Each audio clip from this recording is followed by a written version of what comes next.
You're listening to the Author Stories Podcast,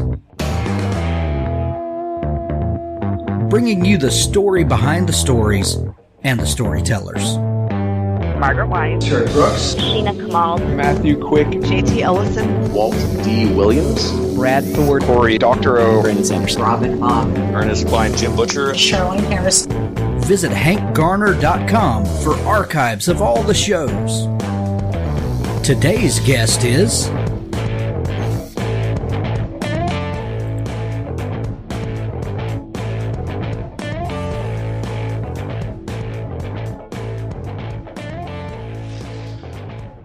Well, thanks for joining me again for the Author Stories Podcast, where I bring you the story behind the stories and the storytellers. Today, I am super excited to have a fan favorite back on Author Stories. AG Riddle joins me. He and I were emailing a week or two ago, and I was just telling him that I started reading The Winter World, and I absolutely fell in love with this book. I'm a big fan of AG, or Gary as I call him, of his work in general. But, you know, when I saw that he finished this series back in the fall and it had been kind of on my radar, I'll tell you how much I love this book. I'm a big consumer of audiobooks, and with all of as many shows as we do, I listen to a ton of audiobooks just to keep up. And I got the audiobook of The Winter World, and I loved it, but I kept pausing it. Because I wanted to kind of stew on what he said there for a little bit. And I wound up grabbing the Kindle edition, and I've been reading the Kindle instead of listening to the audiobook, which is, you know, kind of rare these days. And I just love this book that much. So anyway, I had to have AG Riddle back on the show. Welcome back to the show, Gary. Oh, thank you for having me. Absolutely. So what's been going on with you? You know, we were chatting just for a minute before we started recording about the weirdness that is COVID lockdown, and, you know, life hasn't changed on a daily basis per se for me because I work at home, but, you know, the rest of the world is kind of weird, and you can't go to the grocery store like you want. You can't go out to eat like you want. And what's been going on in your world? Yeah, it's like you say, man, you know, I've been working from home for 10 years now. And so day to day, I mean, it's sort of like as authors, I feel like for a lot of us, things haven't changed as much, you know, personally, but everything around you is so different. I mean, you know, my wife, her life has changed a lot because obviously she can't go out and do the things she wants. We have a 3-year-old daughter, and it's been a little tough for her. But I mean, in general, you know, it's been, as a post-apocalyptic author, it's been a really crazy time because I mean, our jobs are to sort of make up stuff to help people unpack and decipher our world, right? Like my books are generally about, you know, what if scenarios and what if this happened in the future, and to some extent, you know, where do we come from, and you know, what can we learn from our past? But I mean, this particular rolling, slow apocalypse that we're in has been, I think, a real wake-up call. I mean, I wrote a book literally called Pandemic.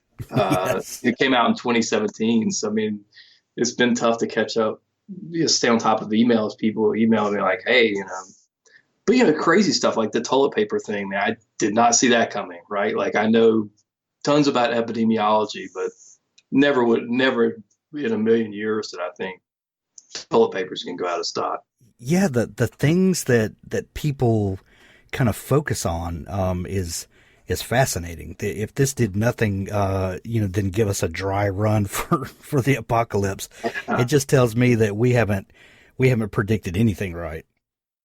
That's right. I mean, you know, yeah, it's great. So let's update people who might not be familiar with you. I don't know what rock they've been hiding under, but you kind of launched onto the scene with the Atlantis Gene. Has it really been like 7 years ago or so? Yeah, 7 years. That's crazy. That is crazy. So this book was, it appealed to so many people because you touched on things that intrigued a lot of people, you know, with the popularity of Ancient Aliens, and, you know, for all of the kind of tongue-in-cheek slapstick nature of kind of what it's evolved into. I think the original intent of that show it has some really intriguing premises. There are lots of things around us that are bizarre, even for our modern technology, much less to think, what went on in the past. And there's something about discovering things and us not knowing the whole story. So what was kind of the original thinking around the Atlantis Gene that prompted you to want to write that book? Well, I think it was really the scientific mystery of the human race. I mean, it's 7 billion of us, going on 8 billion. And when you look at the human family tree, I mean, there were all kinds of archaic human species, Neanderthals, Denisovans. We had a very small species of humans that were on the island of Java in Indonesia. And, there's no more Neanderthals, and there's, almost 8 billion of us. And why? Like, what made us so different that we colonized the planet in a way that no species ever has before? And in such a, from an evolutionary standpoint, in the blink of an eye. Like, we're a fairly new species on the scene. Neanderthals had been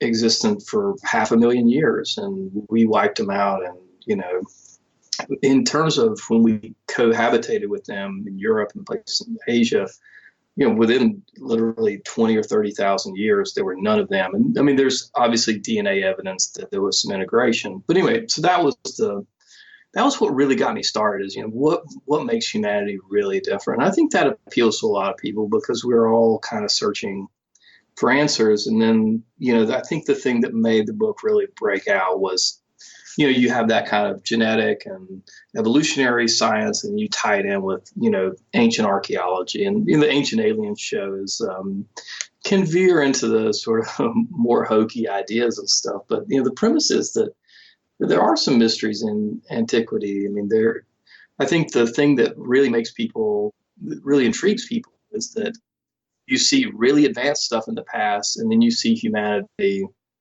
decline for long periods. I mean, the Egyptians created the pyramids thousands of years ago, and then they went through a long period when they, were not pyramid builders and were not doing anything on that scale. And there's, in the New World here in America, there's pyramid complexes. And so anyway, I think was really appealing. And the book really explores the myth of Atlantis, which is, I think, an enduring myth that people really come back to because it's about an advanced civilization that collapses quickly. And I think that's kind of what it feels like today. I mean, we're a very advanced civilization, and it feels like we're, in a time of setback or sort of revision, right? Well, that's one of the fun things about speculative fiction and science fiction, more specifically, is getting to take some of the things that we're dealing with now or speculating about or we see signs of, and then getting to play that out and, how it might go. When you started kind of playing out those scenarios, were you surprised where the story took you? Yeah, definitely. I mean, I always, with a novel, I try to look for a premise that I'm really excited about. And I think, is this something I haven't, fresh take on something that I haven't seen. I mean, I think for, Atlantis Gene, obviously some books about evolution and, tons of books about Atlantis. And, but if you could say, tie those two together, and you could say, well, what if, the myth of Atlantis is tied in with these changes in the human race, these sort of genetic turning points, and we can find them, like they're in the DNA record of when, like the current thinking is that there was a very small band of humans that came out of Africa, and that everyone on the planet is pretty much descended from that really small group. Is the genetic bottleneck, and there was something really different about them. And for Winter World, that series was really about my curiosity that, we're entirely dependent on the sun. And what if solar output decreased precipitously? I mean, we would not really have a solution to that. And so anyway, it's these sort of scientific problems that that kind of get me going. Scribophile is a respectful online writing workshop and writers community. Writers of all skill levels join to improve each other's work with thoughtful critiques and by sharing their writing experiences. We're the writing group to join if you want to find beta readers, get the best feedback around, learn how to get published, and be a part of the friendliest and most successful writing workshop online. Improve your writing by receiving detailed critiques. Learn from a vast collection of free writing resources. Make lifelong friends in our busy community of writers. Writing is a solitary art, but that doesn't mean you have to be lonely. Lucky for you, there are thousands of writers on Scribophile every day, and we're a really friendly bunch. You've never seen a writing group like this one? Join Scribophile today at scribophile.community. When that first book eventually became a trilogy, I think it was, did you foresee that story going to the places that it went to when you first started that book, or when you really started working on that first book? I had an outline, for the arc of the trilogy. And I spent 2.5 years writing the Atlantis Gene because, I wrote it and rewrote it, and I was really learning the craft of writing. And I was also learning where my own strengths and weaknesses were, right? Like I would write something and to try to reflect on it and say, what do I not like about this piece of writing? Or what do I think the weaknesses are? And so I think I learned a ton from releasing that first book. I released it, and I think one of the things that, I really wanted the book to be a success because I'd had, a business career that had been reasonably successful, and I knew a little bit about myself, and that, if the book wasn't a success, that I would get, less interested in writing and probably do something else. So I felt like I needed to, to start pretty strong. And so that's why I spent so much time on it. And so what I did, is I looked at the reviews that came in from the Atlantis Gene, and I hired a professional editor, David Gatewood, and, re-released the book. But the reviews and the emails from readers also, to some extent, were a guide to me as to what the second and third books in the trilogy should be. The Atlantis Gene crosses a lot of genre boundaries, and it takes a lot of risk. The book kind of just goes for it, which I think, has some positives and negatives. But what I kind of learned is a lot about reader expectations. And I think that's important these days. Well, when you described your process and how you were really honing your craft as a writer during that time. And it was 7 years ago or so when you put that book up was an interesting time. And we had the whole Kindle revolution that was going on, and really publishing was being turned over and upturned. And, these indie guys were coming along and publishing books that are every bit as good as the traditional published books. But you described a time that you were in there where you got to learn the craft as you went, or learn to hone your craft as you went. Do you feel like that publishing now, if someone was starting out today, would the reading public be as forgiving and as patient as they were with you? Do you think that was a golden age, as it were, back then? How do you feel about publishing now versus publishing 7-8 years ago? Yeah, that's a really good question. I think there has been a sea change. I think in no way would readers have the sort of patience today that they did in 2013. There's little question that I was very fortunate to publish when I did. I think, as you said, the market was very different. Like there were just not as many self-published books that were a good price and had good entertainment value. I think if you ask me, the big sort of difference in 2013 is that we had books that I think the story was really strong, but the packaging was not, did not match. I did my own cover. My mom edited my book. And it was pretty good, but I think the story was far better than our production. And then I formatted the book in HTML using a text editor, right? And then Right. like Kindle Gen to generate the Mobi, or an EPUB, and then I generated the Mobi. But and then you have books like The Martian. Like, do you remember seeing The Martian in the charts, like the original cover for that book? Oh yeah. Yeah, it was just like a stock photo of Mars. I mean, it just was. Anyway, and then Hugh Howey's original cover art for Wool, right? And When he was taking things from around his house and taking pictures of it, and yeah, it was just random stuff. And so I think now today a bit the problem that I think about in the market is that production quality is really high. Everyone has good formatting. The cover art's amazing. There's literally people whose job is to write your blurb for you or the description for your book,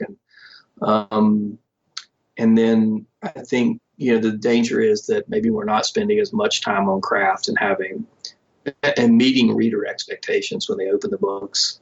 But I do think that's changed a lot. a little more form over substance now. Yeah. I mean, I think that would be my concern. I don't have data, and I don't know if that's the case, but yeah.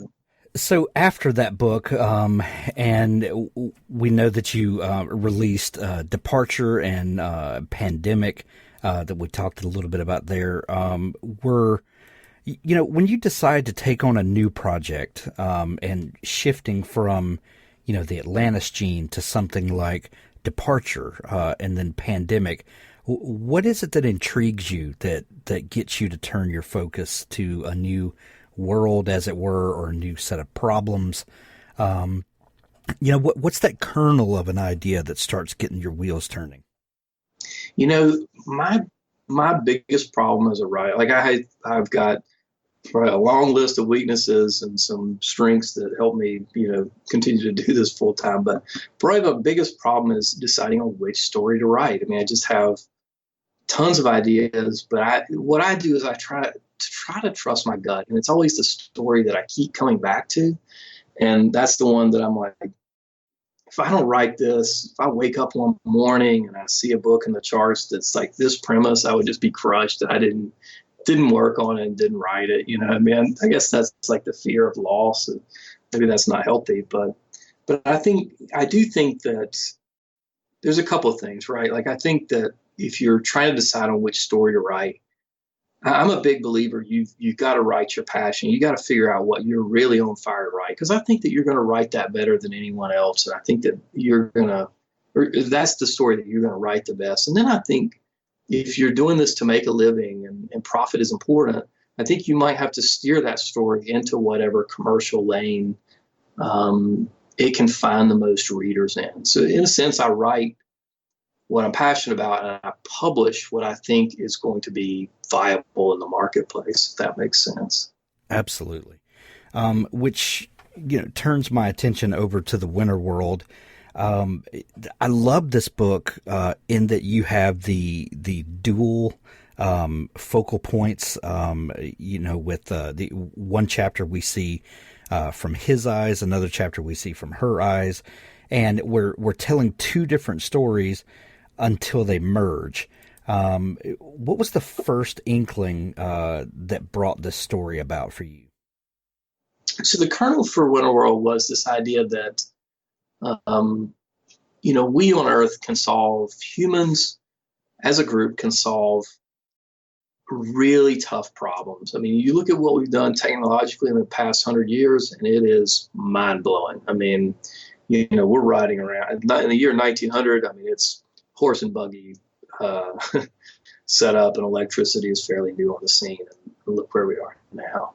But if solar output decreased, we don't really have a solution for that. And there's not a lot we could do unless there was some reason that solar output was decreasing. And so, in a sense, the kernel behind Winter World is that we are at the mercy of our sun, and that, if something happened there, then we face a challenge like we've never faced before. And so I thought, that would be pretty interesting. And then I find that a lot of my novels are the combination of two and sometimes more ideas that maybe aren't as compelling on their own, but if I combine a few things, it starts to get really interesting.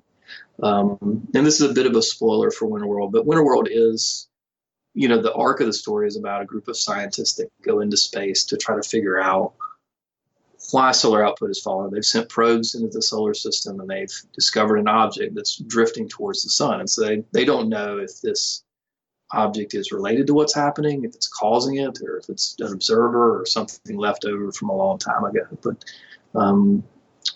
so it was, the combination of this kind of, solar exploration, possible alien invasion, first contact with this sort of global eco-apocalypse, right?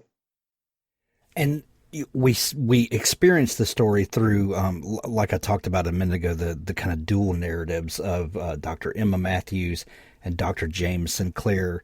Emma is an astronaut who's in space on the International Space Station, and Dr. James Sinclair is in jail. He's kind of a rogue scientist who's kind of too smart for his own good, or at least doesn't have he lacks some decorum, maybe is the way to look at it. He kind of pushes forward with some things that the rest of the world's not ready for, and it lands him in hot water. Where did these two characters come from for you? Well, it was, I guess, they're, people that fascinated me, or, that I want to spend some time with. And I think you gave a great description of James Sinclair. I mean, he's a guy that, whose real fault was being a little too self-absorbed in his work and too obsessed. And I mean, I guess from my own perspective, I can identify with that. I'm a little like that about my writing. I neglect my family at times, and I'm too probably my wife would agree, too narrow in my focus. I mean, I can get really, especially when I'm drafting something, just almost to the point of obsession. I mean, this is James's problem. He created something that he knew would change the world, and that the world did not want and just wasn't ready for. And so they did what, sometimes done to lots of scientists who make breakthroughs that the world isn't ready for. They put him in prison. And now that, the long winter has started, he might be their only hope of survival. I think what's interesting about James Sinclair is that when, he's been pretty thoroughly screwed over, but when they come to ask him for his help, he doesn't hesitate. He says, of course I'll do this and risk my own life. And so I think what was cool for me is you get a sense of these are characters that have made mistakes, that have flaws, but when it comes right down to it, they do have strong values and are willing to help, their fellow man. When you started thinking about kind of a large scale eco-apocalypse and what that would look like, first off, what kind of legwork do you do when you have the idea for a story? What does research look like for you? Yeah, so our research process is really a mess. I mean, early on, I'll lay out, okay, here's the arc. I mean, planet's freezing. They have to go into space to make contact with this thing. So a lot of it is, part of the story arc with Winterworld is we don't see a lot of the world freezing so early on in the novel. It's really when they get back from space. But my research process is I do a lot of general upfront research, and then, I try to figure out what's going to be in the book, and then I start drafting. And I find that as the draft develops, I need to do more research to backfill stuff or, for specific details. But I mean, that's kind of one of the agonizing parts about writing a book like Winterworld and the other books is that, your momentum will get broken a lot by doing the research as you go. But I also find, like, I've tried doing like placeholder, like research and fill this in later so I can keep going with the draft. But then when you do the research and if something changes, then it's like literally like this domino effect where you have to go back and rewrite everything from there out. And it can be a little agonizing. So when you mentioned that you outlined earlier, are you do you still have the same kind of feelings about outlining versus pantsing? Do you need to really get a good grip on the story ahead of time before the drafting begins, or what's your planning process look like? Yeah, so I've sort of, early in my career, I was like an intense outliner. My outlines were really, really detailed. And I found that, when I wrote the drafts, I mean, probably usually about halfway through, the outline goes out the window or has to be extensively rewritten. So now my outlines are maybe a little looser. Like I have to have the ending in my head and to know that there's this big, huge payoff at the end and some really major twists along the way, like these turning points of these mind-blowing moments. But I would say that my outlines are looser now than they used to be. And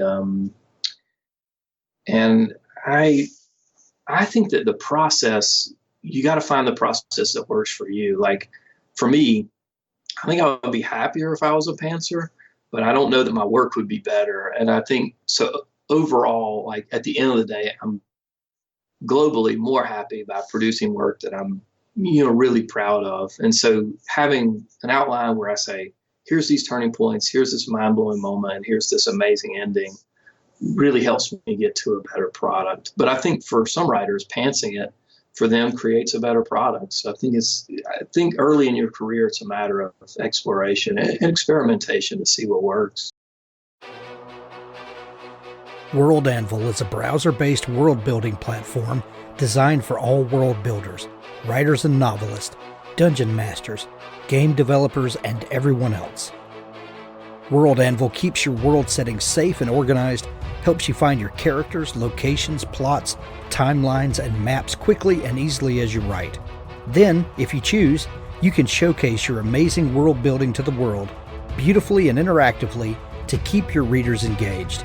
You can even use our professional tier to build your career selling access to behind-the-scenes content your readers will love and growing your community. Build your world setting in any genre with over 25 custom-built world-building templates, complete with prompts to inspire your creativity. Allow your readers to explore the public parts of your world in an innovative new way with interactive maps, timelines, and wiki-style articles. Give special access to co-authors, beta readers, customers, or patrons to see exclusive behind-the-scenes content. There's a free version to get started with all of the major features. Guild membership offers you a host of extra options, including comprehensive privacy settings, co-authors, presentation options, and so much more. Join our community of over 250,000 world builders, including professional authors. Take part in competitions and learn more about world building at this fantastic online community. Use the coupon code HANK to get 20% off all 6 and 12-month subscriptions. WorldAnvil.com. I'm a recent convert, and I know you will be too.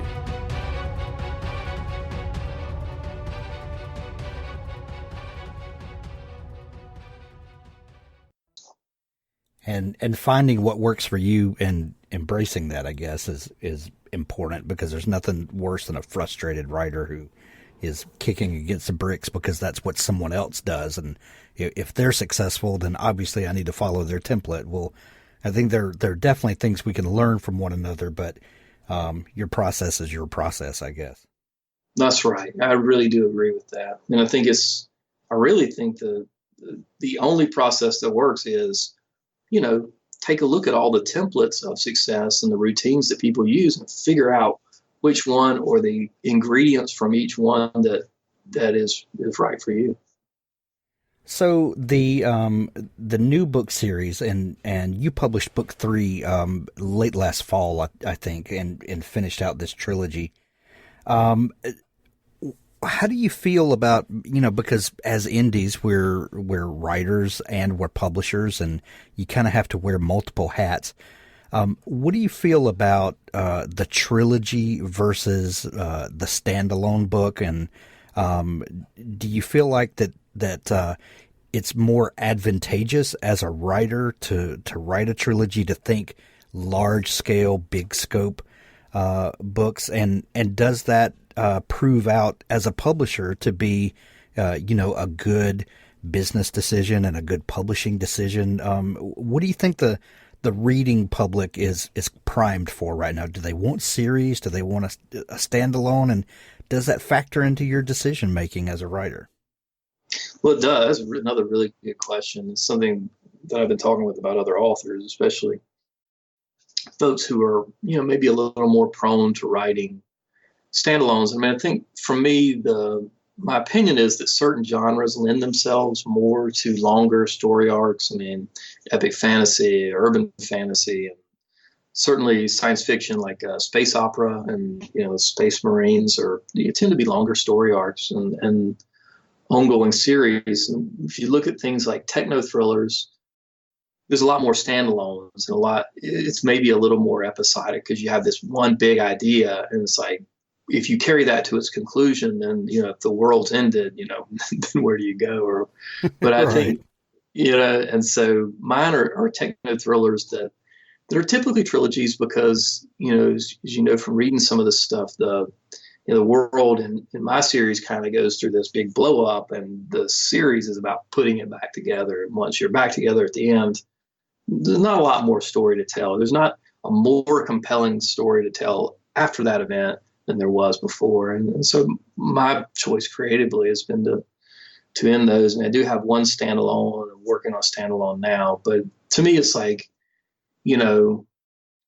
I think that the reading audience is reactive to what they get out of the story, right? I mean, if the story crosses this threshold of remarkability, I think they're okay with however many books it is. I think where you get into trouble is if you say, all right, here's a story that is really compelling from, once you put the ending on it, and it's 120,000 words.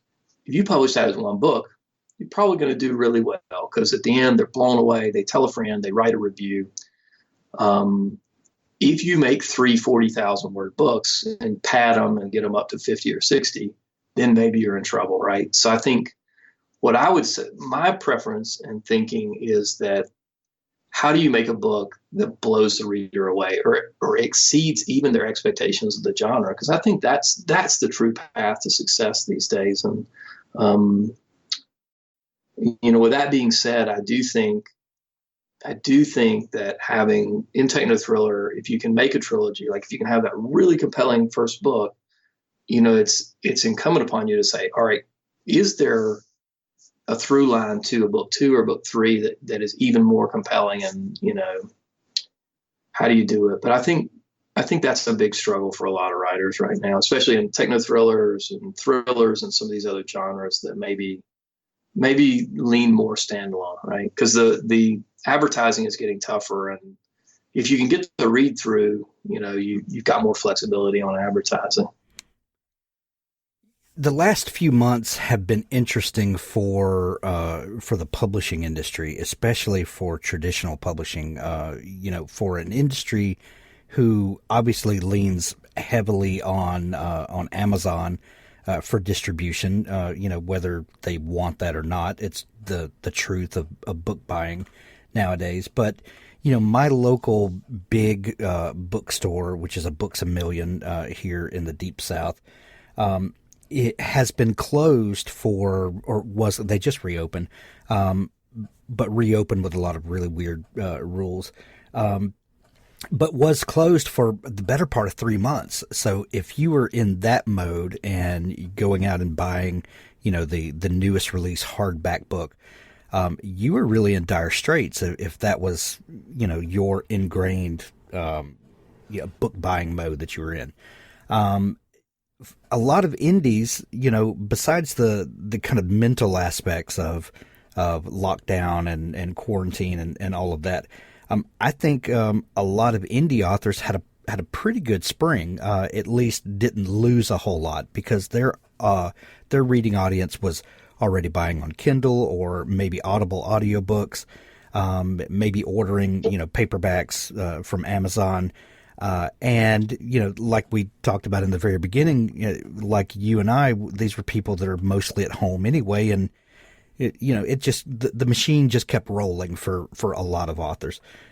For New York publishing, it's been pretty weird. As a podcast that we try to focus on all authors, no matter, how you publish, we were used to getting a UPS truck at least 4 days a week with 3, 4, 5, 6 books, coming every day with things people wanted us to review and, show prep for new shows and all that. And our deliveries have just dried up over the last month or so. They kind of reduced to a trickle, dried up. Now we're getting 1 or 2 more. And we're hearing from a lot of these publishing companies that they're trying to open back up, and a lot of publishing schedules have changed, and all of that.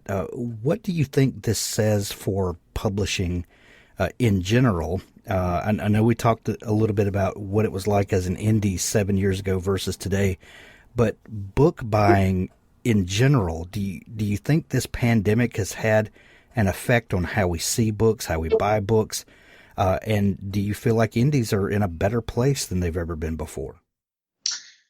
So, yeah, that's another good question. I mean, it's like 15 questions. I'm sorry. No, I think that it is the question that a lot of people are contemplating right now. And I mean, my opinion is that the pandemic has really brought forward some things that were already happening or pretty much inevitable, but it's sort of like now we're in a fast forward, like we're literally on Netflix. When you press the button, it's in fast forward mode in terms of accelerating what's happening.